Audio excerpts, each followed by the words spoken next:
Hello, everyone. Hello, everyone. This is your boy T-Lat, and guess what? This is a special edition of the Chop Shop. Today, I got something special for y'all. It's my birthday, and I want to start off the show with something nice. So, of course, I got my ace in the hole, my amazing and terrific and beautiful wife, T-Lat. What's up with you, T-Lat? What's going on, baby? Oh, happy birthday, Jay Lizzo. It's your girl Trey Bean. Glad to be on the chopping it up with Rome today. What's up? That's what's up. So we've been chopping it up all week, man. I've been having an amazing, first of all, let me say, I've been having an amazing week, not just an amazing day, amazing week. My wife has from taking me to the game to giving me things to take to work, to share with my fellow co-workers, to just doing just some amazing things all week, from a new phone, new shoes, going out to dinner. Like, it wasn't just one day, man. I'm truly blessed. Had to get that out there because my wife is so amazing. So just want to let y'all know. But on a serious note, we're gonna get back to something I feel and she feels is important, is that, coming up in the black communities, there's a lot of challenges that we face each and every day. And we was thinking about how can we use our platform to make things better. And so we came up with a title, Building Black Better. But in doing so, there's a lot of things that come with that, because anything that you have to build again means that there is some deficiencies. And so we're gonna talk about some things that's challenging, and then we're gonna give some solutions. So Trey doesn't know any questions that I'm gonna ask her. She usually we sit down and we talk and we go over stuff, but we off script today. So I wrote down a bunch of things. So everything that I ask her, she doesn't know any of these questions. So my first question and my first topic that we're going to discuss, which I feel is important, is family, right? You and I both come from different families, different dynamics, but similar at the same degree. So we know that the family structure has different elements that can either make it good or make it bad, and also can be uh either a positive thing or negative things in the way kids turn out. So my first question for you is, what does the ideal family look like, right? And how do we share that with others? So Trey, what does the typical black family look like to you, or should look like? Well, I think growing up, we had a different ideal of family. We didn't have a whole lot back then, but we did have a nucleus that we called family because we didn't know we were poor. You know what I Sure. mean? So we didn't know. And so all we had was love in each other. And I think that we've gotten away from that now. So much social media, and it's just so many different elements that impact the dynamics of a family. So I would just talk from you and my perspective. Number one, family to us is one that's just having a circle of trust.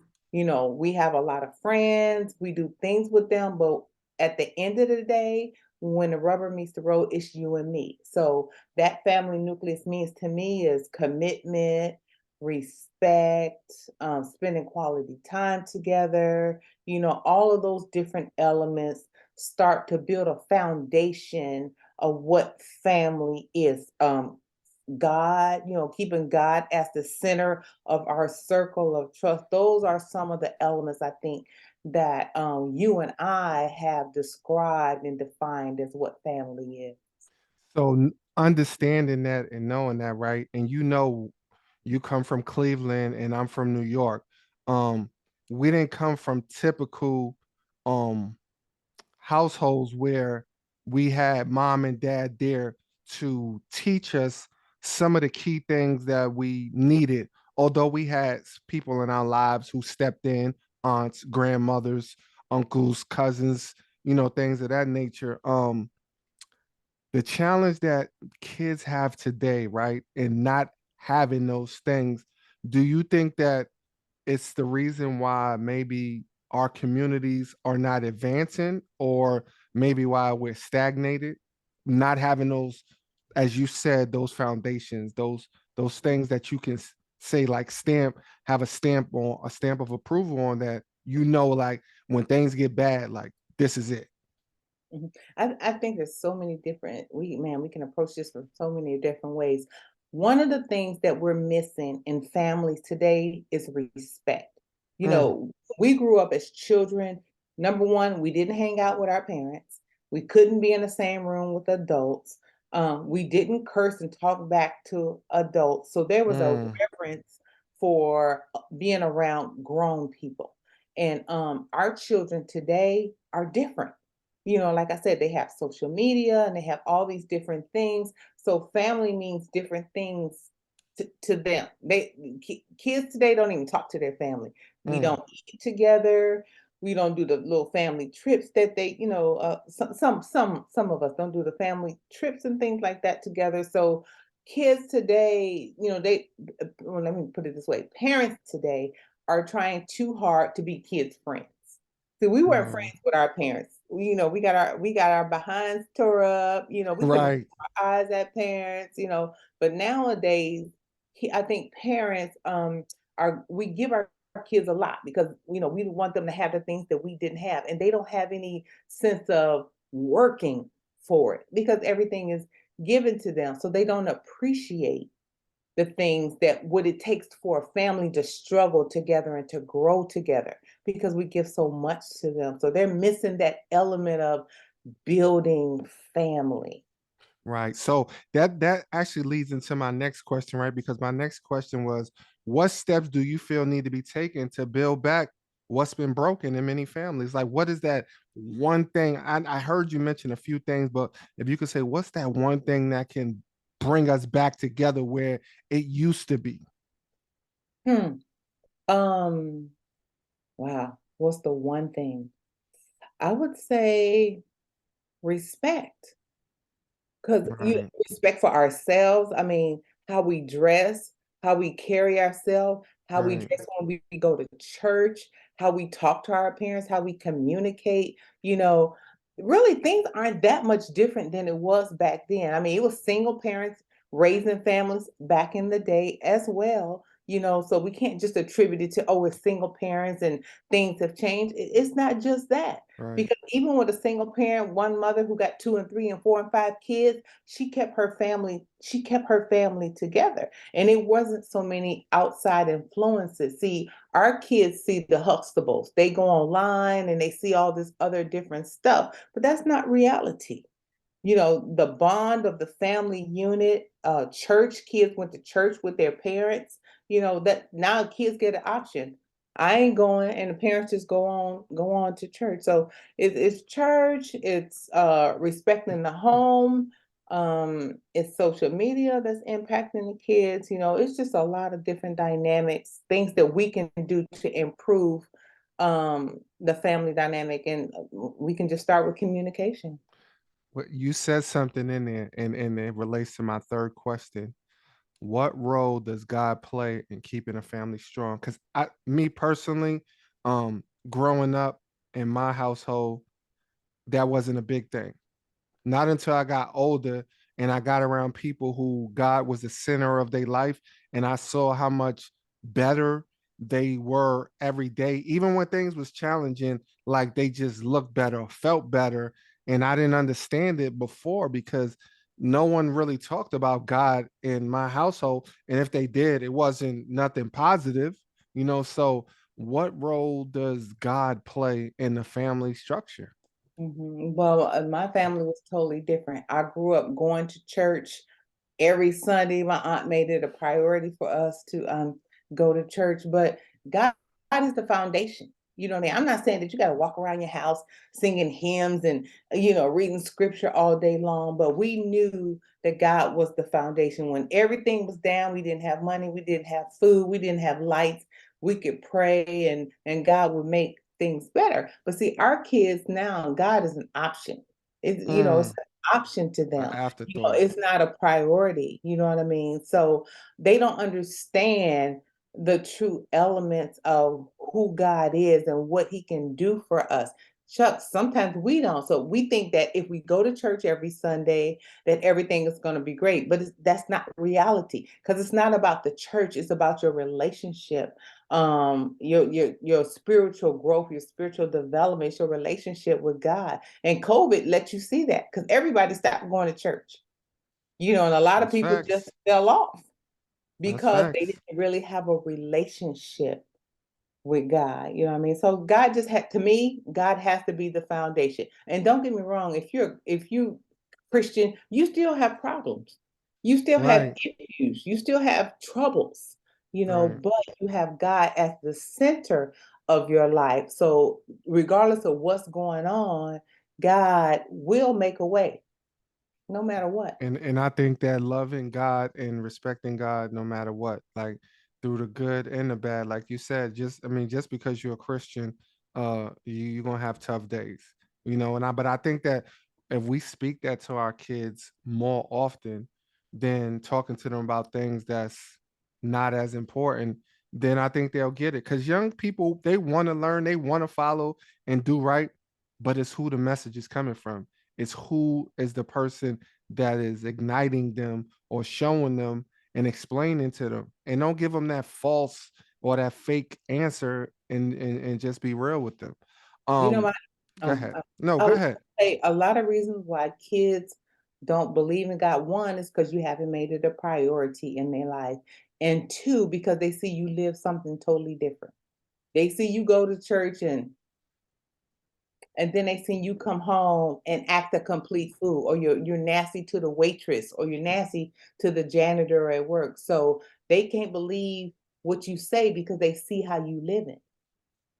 You know what I mean? Or you nasty to them. Or you're nasty to them.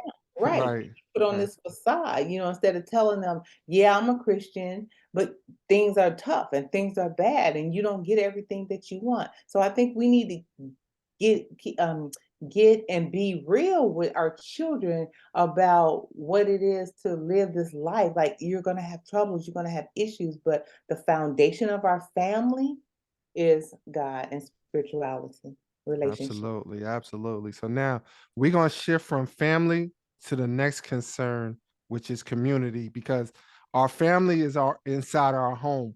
But I think in the climate that we're in now, um, our communities is so important. So my first question is, and I want you to answer this and really understand, why have the elders in our community shifted from being in control to being in fear?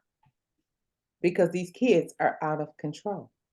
That's why. See, there is a direct correlation. You can't have community without having family, because family community was oftentimes your family. If you had a Right. bad issue, a situation in your family, you had your neighbors, you had your boys' family, mom and dad, or your girls' mom and dad that you can turn to. But nowadays, you don't have that. Neighbors don't even talk to each other. So they don't even know what their community is unless they hear about something bad in their community on TV. See, you can live right next door to somebody right now and not even talk to them and don't even know their name or what their kids are. But see, when we grew up, everybody in the community knew everybody. So if you were cutting up down the street, if Rome and Tyrone was acting a fool down the street, Boogie would hear about it because she knew everybody that was in the community. But see, we don't have that anymore. Everybody go in a house, you see each other taking the trash in and out. And if it don't directly impact you, you don't care about it. But see, we grew up when our family, our parents, or before them, they were activists. They were out in the community. See, you don't see parents as much doing that type of stuff. So Right. And then also another key to that is that if you did get in trouble down the street, like whoever saw you acted as your parent, yeah, right? absolutely. Now So kids you kill would you. get disciplined by them, and then you would go home and get disciplined because you embarrassed me for getting in trouble because you was out doing something that you wasn't supposed to do. Now these elders are fearful because these kids are pulling out guns. Then these parents are oblivious to anything that deals with correction. And they say, you know what? Don't you do that to my son, or don't you touch my daughter. but yet and still your daughter and your son are out here committing these crimes and has the whole community in fear. Even It's in unbelievable. even in schools, if as a I have family members that are teachers.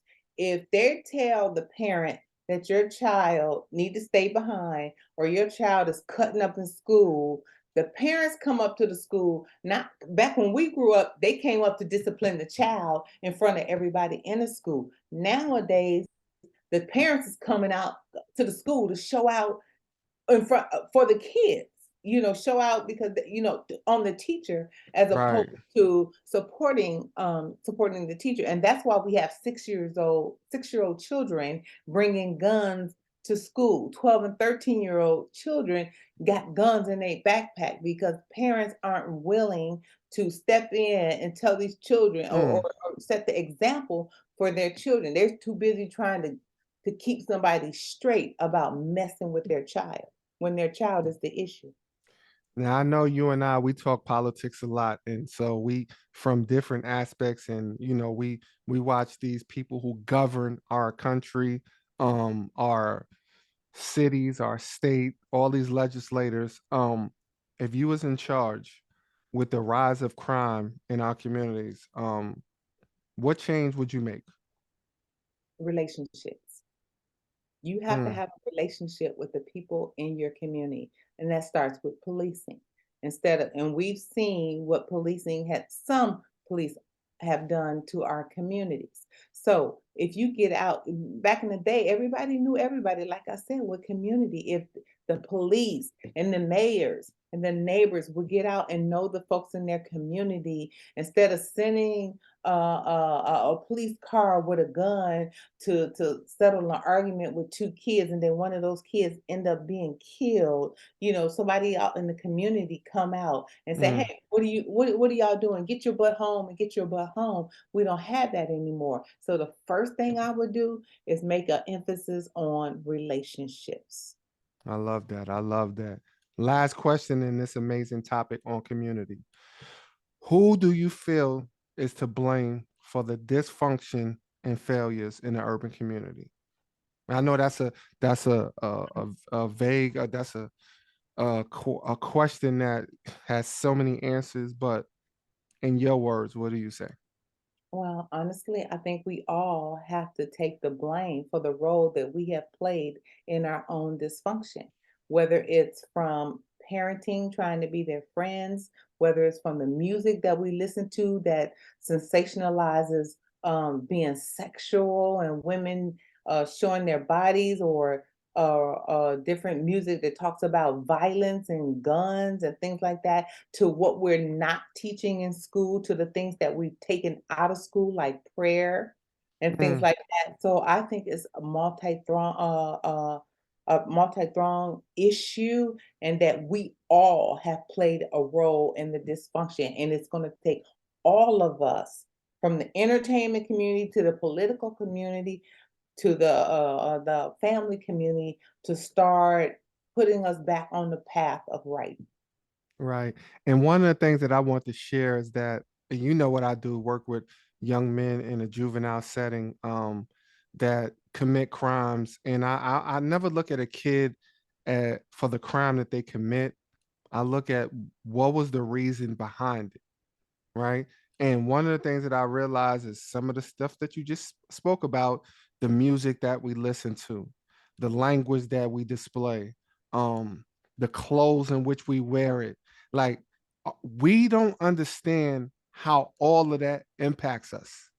And if I can do one thing, I would tell all the young people, even adults, because sometimes you expect kids to do certain things, but if I see somebody my age and your pants is sagging, or you out in the street and you cussing like the little kids, or if you acting crazy and doing things, then we got to hold ourselves accountable. And like we had a conversation about this earlier, if these rappers who have so much influence, and I told you sometimes I don't think they realize how much influence they have, if they were to change the way they dress, the way they talk, and the way they present their music, I guarantee you that will be a start because these young kids are influenced so heavy when it comes to music. We're in Black History Month, and I just been checking out things at work and um, seeing what kids are listening to and stuff like that.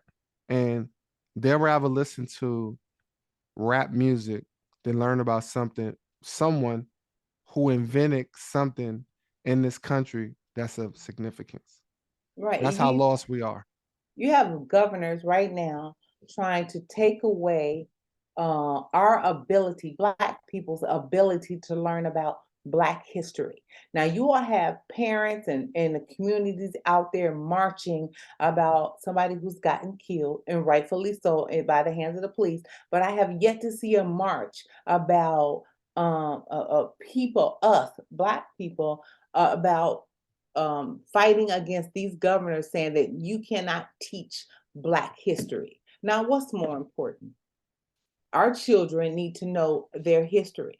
So the same energy that we put into marching about this, that, and the other, we need to be doing the exact same thing. Because if you go out in Loudoun County, those those other people are acting a fool about what you teach your children, because they don't want their children to want to know about Black history, because it makes them feel bad about themselves. But you know what? We need Black people and Black parents and Black students and Black leaders and Black politicians to get out there and march about the truth being told about our Black history. That's community and that's family. Mm. Well, so you heard it first from the queen, T-Lat, and I think she dropped it on that. So we're going to shift from community and we're going to talk about something that I think is important that we rarely talk about in our families, because when it comes to money, those are conversations that we don't like having. I don't know if it's because the lack of it that we have or the lack that we think that we can't achieve. I'm not sure which one it is, but I know it's just a topic that is rarely taught or talked about in a Black home. So do you think that the lack of money management or financial literacy has caused many Blacks to stay in poverty? Yeah, because we're not teaching financial literacy to our children. We're not, you know what we're teaching our children? You need to go out there and get that bag. You need to wear those tennis shoes that cost $300. I mean, think about it. When we grew up, did we have $100? I didn't have no designer shoes. We bought our tennis shoes from Kmart in a bin with the little plastic thing in between it. Go in there and find your size, and that's what it's gonna be. Now, I'm not saying that you have to wear uh non-designer clothes and things like that. But if you can't afford it, then you shouldn't wear it. You shouldn't wear it. It does not make who you are. But we are so busy trying to keep up. I mean, it's just like living in an apartment and driving a Maserati. That money, you could take some of that money that you're spending on those luxury cars and buy you a home. I mean, we both know people who lived in apartments for 40 years. We don't teach our folks financial literacy. We don't save money. You know, we just don't think about it. We want fast money. And that's what get us in trouble. Fast money. But we don't Right. teach them about saving something for a rainy day. It still be able to do the things you want, but just have you something for a rainy day, because a rainy day is coming. And you know what a friend of mine always told me, it's never a rainy day when you got it. It's just a day. It's just You know, so and that's so true. All right. So what steps can we take to make sure the next generation has a better chance at changing the wealth gap? What can we number do? number one, stop giving them everything they want now. Make them Mm, work for it. I We, like we that. we don't make we don't challenge them to do anything. We just give because we're in a better place now where we can do that. But if you make them work for it and appreciate it, let them see the value of money and let them know that things don't make them. So you don't have to try to that's why you have so many kids, these kids out here robbing people for their coats, robbing them for their Jordans, robbing them for all these different things. You know, and those basketball players and athletes and all that, bring your shoes down and stuff. Bring your clothes and your shoes down to where families can afford it.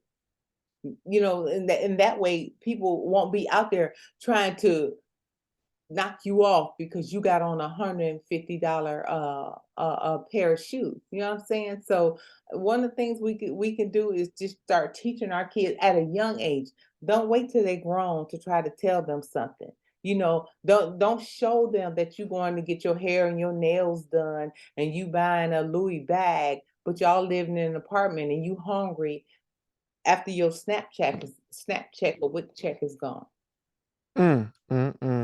And another thing, one of the things that we've done and what we've learned over the years is how about we get the money back from the people that is gaining the most off of us? I Mm, tell people all the time, if you was just to pay off your credit cards, pay off your car loan, pay off your student loan, pay off all of these things where people are digging in your pockets, that is your wealth right there. And I'm yeah. not going to put our business out there totally, but I will say this.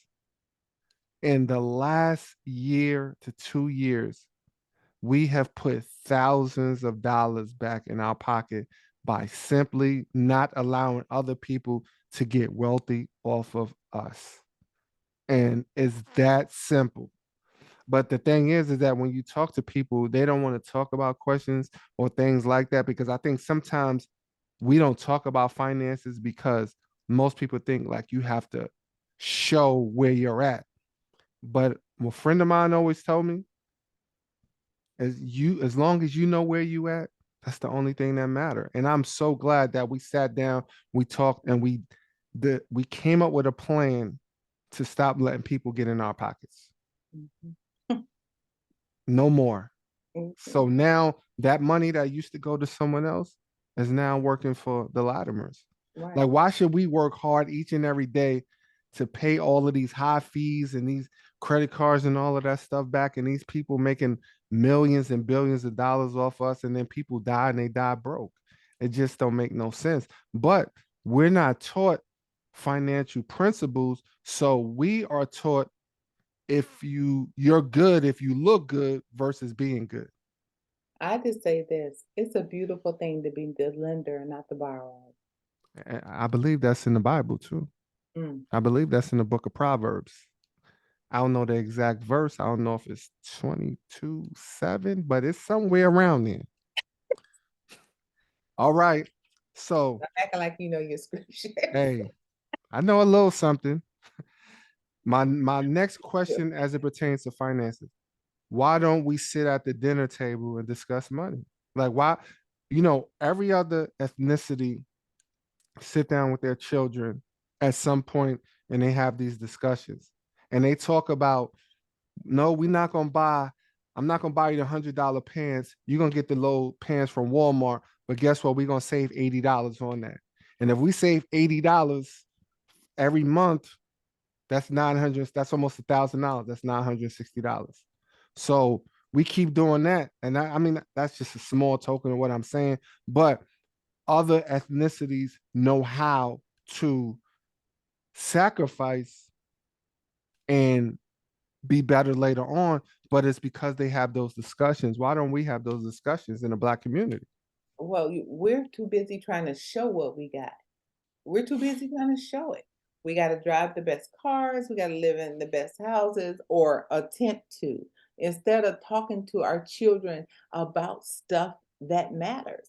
Financial literacy, health, respect, spirituality, community. We don't want to talk to our children or our communities about things that matter because we're too busy trying to keep up with the Joneses and show them that we've made it. But if you notice that the richest people dress T-shirts. Look at Mark Cuban. Look at Warren Buffett. Buffett, Yeah, Bill you don't see him.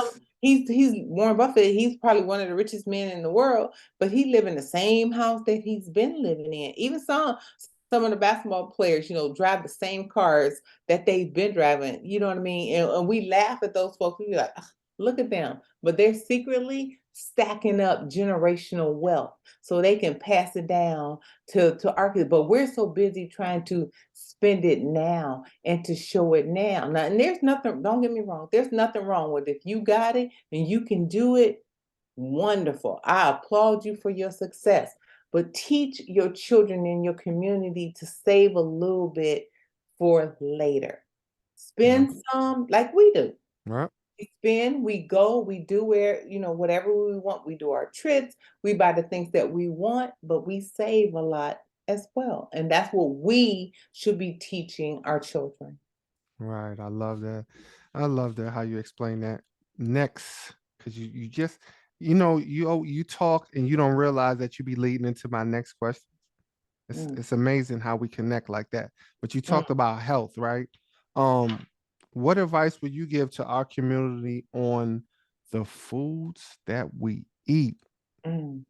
I know you really good with that because I used to be a real bad junk food eater. Doing better now, cut back on a lot. And I know you've taught me the how to have balance, vegetables, something I used to hate eating. But tell us why it's important to eat right and eat the right foods. Because we like what look good, but may not always be good. Look, I'm gonna give you a quote. If you're not willing to change what you're doing, stop complaining about where you are. Mm, If you're not willing to make a mm, change, then shut your mouth. Us, our community especially, we suffer from numerous health conditions. Diabetes. Why? High blood pressure. Why? Obesity. Why? Because we don't want to do the things that it takes. Number one, you got to get physically fit, or you got to attempt to get physically fit. Number two, you have to eat right. Number three, you have to get the proper rest. Number four, you got to drink water. mm. Just Coke, pop, Hennessy, you know. Yeah, I'm not saying you can't do those things. I'm just saying you have to find a balance. And I know that Right. for myself. I'm coming up on 60 here in a couple years. You know what I'm saying? So, but I'm trying to take care of myself. So what do? I get up every morning and go to the gym at 6 o'clock a.m. I'm not trying to be bone thin, or what I'm trying to be is healthy because I want to be here for my family. I want to be here for you. I want to display a healthy lifestyle. Does that mean I don't eat junk? Nope. I want a bundt cake like the rest of the person. I'll make a peach cobbler. But you know what? I'm going to eat some asparagus and some cabbage and some broccoli. So we have to take our health more seriously, and we just don't do it. I must say you look good. About to turn 60 soon. You got a few more years, but man, right now you looking good, I must say. And I'm joking, but I really mean that because I see you get up in the morning. You motivated me start getting up. You motivated me to start eating vegetables because I did only vegetable I ate was corn, and that ain't no real vegetable. So now I'm eating cabbage and greens and Broccoli and salad. broccoli and green beans and all of those different things. So I just want to say that, number one, thank you. But it's so important because too many of our people are dying where they shouldn't be. And we Right. don't realize, like, just because grandma was frying chicken every day and you was eating certain foods all the time, that don't mean that is maybe that's all they had. And so they Mm. gave us what they had. But with the advancement in technology and just understanding everything evolving, like you can't eat all of that stuff all the time. Not You all the can't. time. Just Not all the time, balance sometimes. out. Yes. And you Right. balance us really well on the foods that we eat. So if I was the one cooking every day, we might be in trouble. So I will bow down and say you are definitely the one that's making us healthy. So I appreciate you. Um, why is it important to work out and exercise? You talked about working out and stuff like that. Why is it important? Number one, it just makes you feel good. Working out makes you feel good. Maybe not when you're doing it, but afterwards, it makes you physically feel good. It makes you rest better. It makes your heart, your cardiovascular, it makes that better. It makes your skin better. It keeps you balanced. So though there are a lot of wonderful things that can be attributed to just having a fit, healthy lifestyle, and you don't have to do a whole lot. You can just get up and the weather's nice, go walk for 20 minutes. Drink maybe 2 extra glasses of water. It doesn't take a lot. It's just small incremental changes. I have friends to say, "Oh my God, I gotta lose so much weight." But then when I suggest, okay, do D-herbs with me for 21 days. That's just basically eating salads, smoothies, fruit, nuts, or do the Daniels fast with me for 30 days. Oh Mm, no, I can't do that. I don't want to do that. Well, then stop complaining about being fat or being unhealthy, because you could be skinny and still be unhealthy because true. you don't want to move. So, you and I, we got Fitbits. We built a gym in our basement. I try to make healthy meals. That doesn't mean we don't eat ice cream and blizzards and junk when we want to. I love to bake. I love to cook. So I get it, but I'm not taking you out to eat fast food every single day. Right. Some 3, 4, 5 times a week, I'm cooking food in-house. So I know that we have a healthy and a balanced diet. In our community, we just have to do that. We have to, because diabetes, heart disease, those things are killing our community. I'm Mm, not a size 2 and I don't want to be a size 2. I'm a size healthy, and that's what you should be. you definitely looking good. Another looking good. All right. Why do you think blacks, especially men, women Mm. do it better, but why do you think blacks, especially men, don't like going to the doctor? Number 1, men are such babies when it comes to this. Yeah. Y'all are babies. Whew. Y'all don't want to hear the doctor tell you you need to do this, you need to do that. It's just a stubborn thing. You know what I mean? But we need to do it. Our black men, we don't you need colonoscopies when you're over 50. You need to go to the dentist because your mouth health is very important. Just your overall health. This is how you detect things. Women are really great at that. We get mammograms and pap smears and all those things to help us detect cancers, different things like that. But we just need to encourage men. I don't know how you motivate men to get out there and do it other than to tell you all, we need you all here. I mean, we're already losing you to gun violence. We're losing you to the Jail. prison system. We losing men to a whole lot of things. We don't want to have to lose you to heart attacks and strokes and diabetes and those different things. So we encourage and implore you men to take care of yourself as we take care of you. So not in defense of men, but in a response to men, a lot of men don't go to doctors um because most of us when we were little um we didn't go often, right? So whether it's our parents didn't have the money, um that's typically mainly what it was. So as we got older, it became embedded in us that we didn't have to go. It may sound crazy, but just speaking to a lot of men, like most men didn't go to the doctors nearly enough, didn't go to the dentist nearly enough. It's not an excuse. I'm just Mm. giving like a overview of what the challenges are. So now that we understand that and we know we have to do a better job, but I know from personal experience, um, when I was a child, I didn't really go to the doctor a lot. So the older I got, the less I wanted to go. Let me ask you this. How long do you drive a car before you get a tune-up? I get it. Listen. You ain't preaching to the choir. I mean, I understand.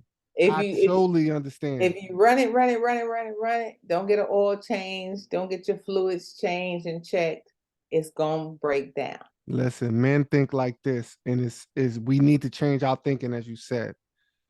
We feel as long as nothing's wrong, we good, but that's not the case Mm, because Chadwick Boseman, who we all admire and love, didn't probably feel nothing was wrong.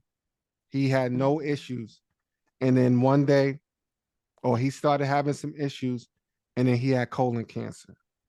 mm. So I'm glad that you encouraged me to get a colonoscopy.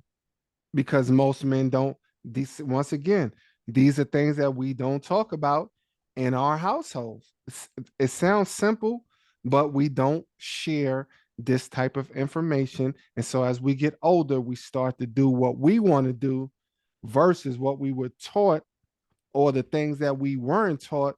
We don't go out and seek that information. So we just do us.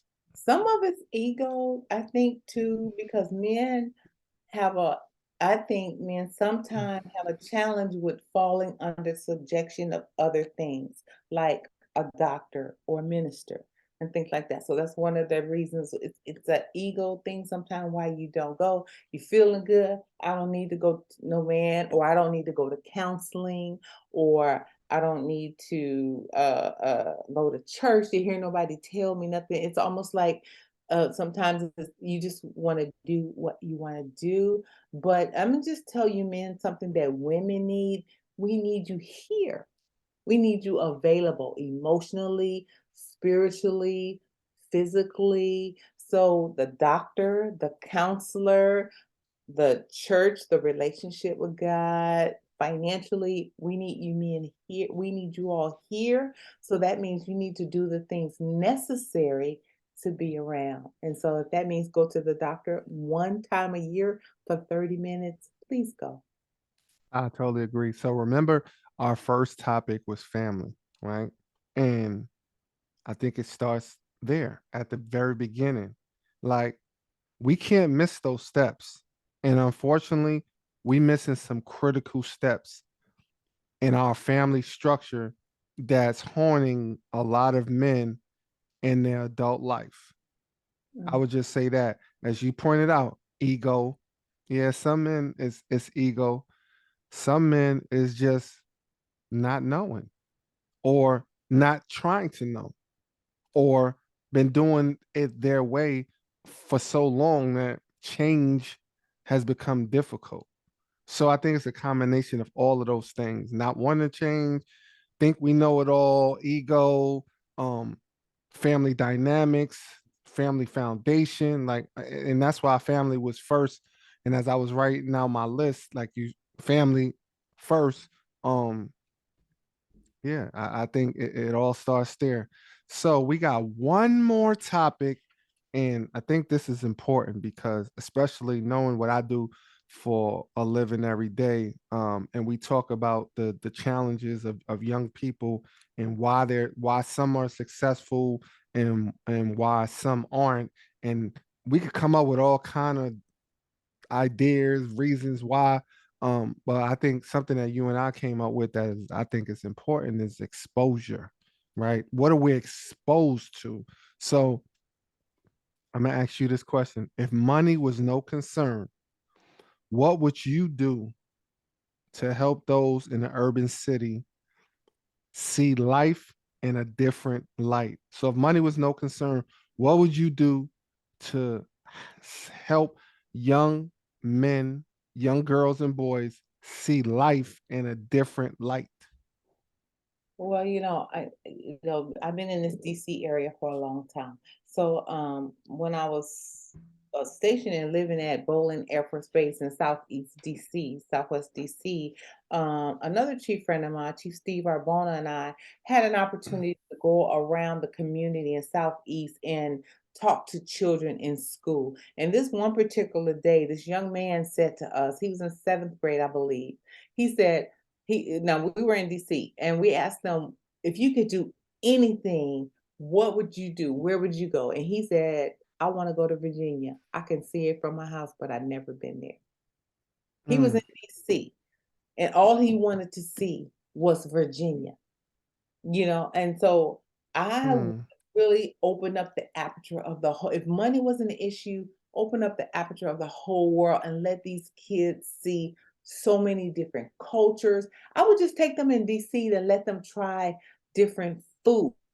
We get so caught up in just the food that we eat, but culturally, DC is the perfect place to let kids just experience different foods. And then there's different museums. I would take them to all these museums around here. We have it all right here, and a lot of those right. things are free, but we don't think to share and open up those things to our children. So expose them to food, expose them to cultures, take them outside of what's typically urban DC, bring them to Loudoun County, bring them to Fairfax, bring them to Annandale, and let those kids intermingle with each other so they can see that white kids are cool, Hispanic kids are cool, Asian children are cool, Black kids are cool. And I think that'll start changing the world and open them up to see so many different things.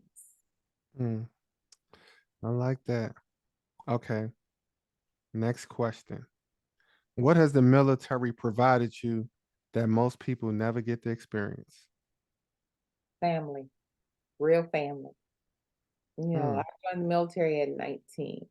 I grew up in a family that we were initially close, but then all of our matriarchs and patriarchs, they passed away. So we kind of got divided. But being in the military, I got to meet people from all over the world, from all different nationalities, from all different locations, all over the country, all over the world.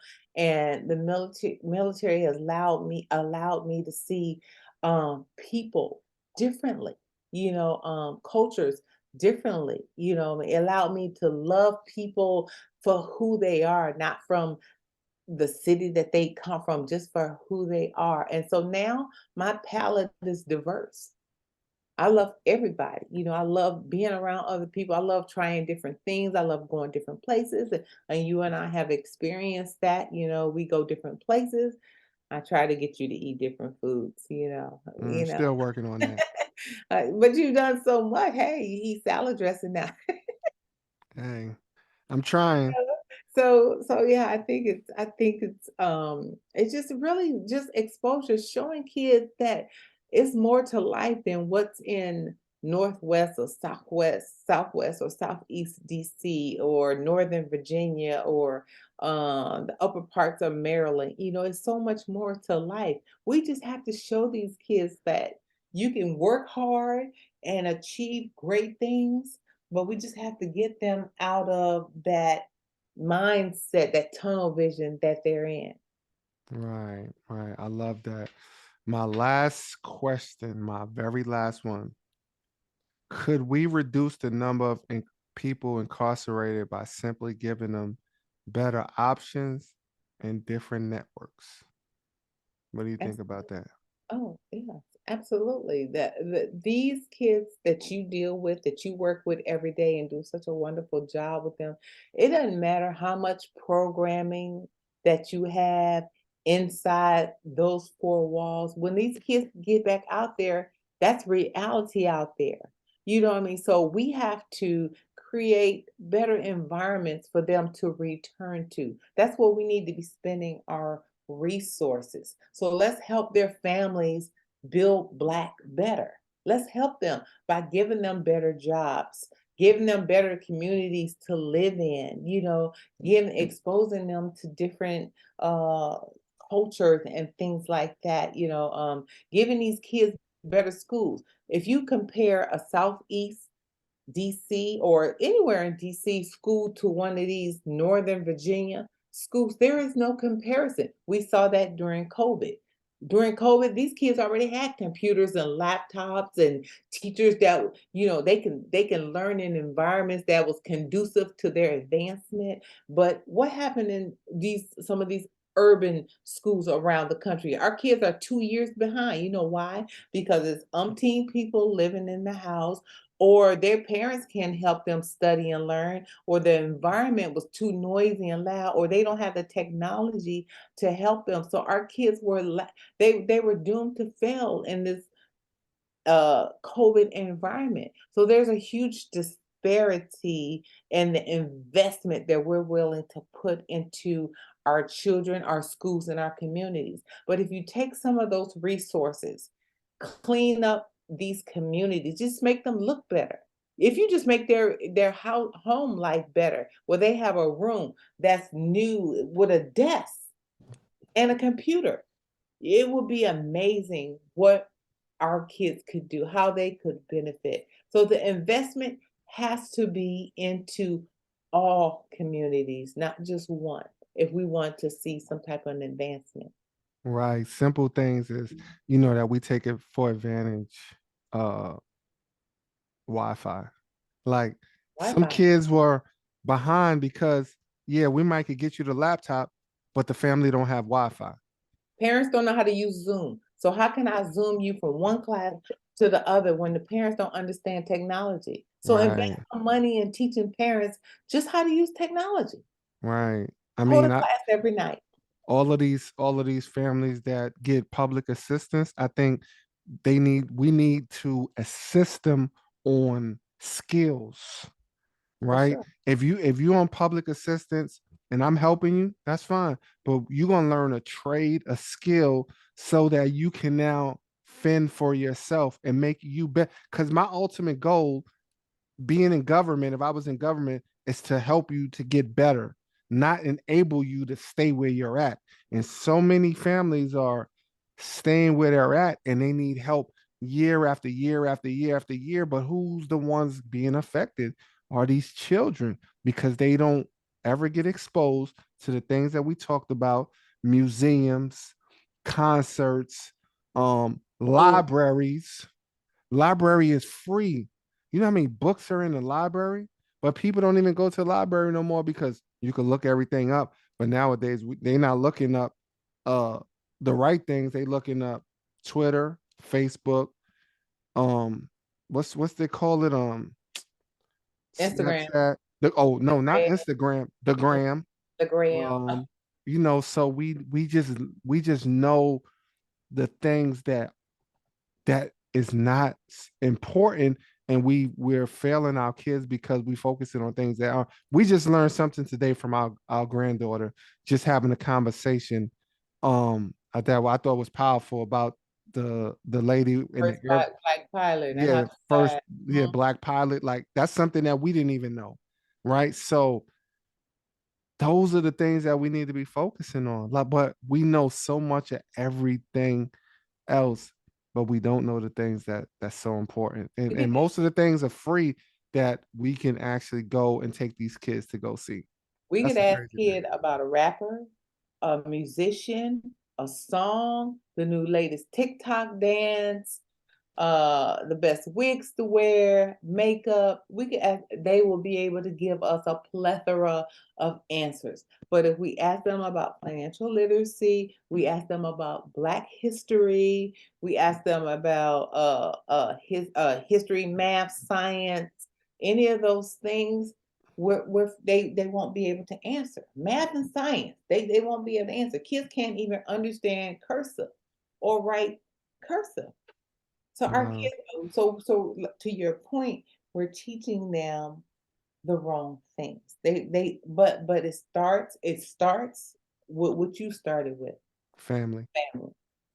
Absolutely, absolutely. Well, let me just say this: it's been an amazing time. First of all, it's been an amazing week.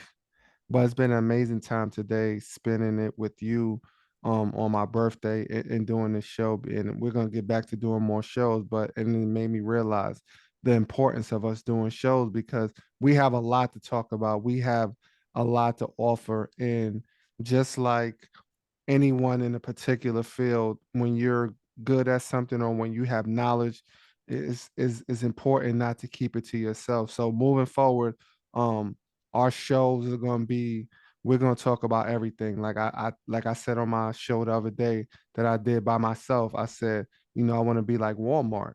I don't want to be someone look at me and say, "Oh, he only talk about sports, or he only talk about politics, or he only talk about family, or he only talk about finances, or he only talk about relationships." No, I want to be diverse and talk about all of the things that I just mentioned because I have knowledge on all of those subjects. Not I'm not an expert in any of those, but I have knowledge in all of those areas. So moving forward, my partner in crime gonna be with me. We're gonna be doing some amazing shows.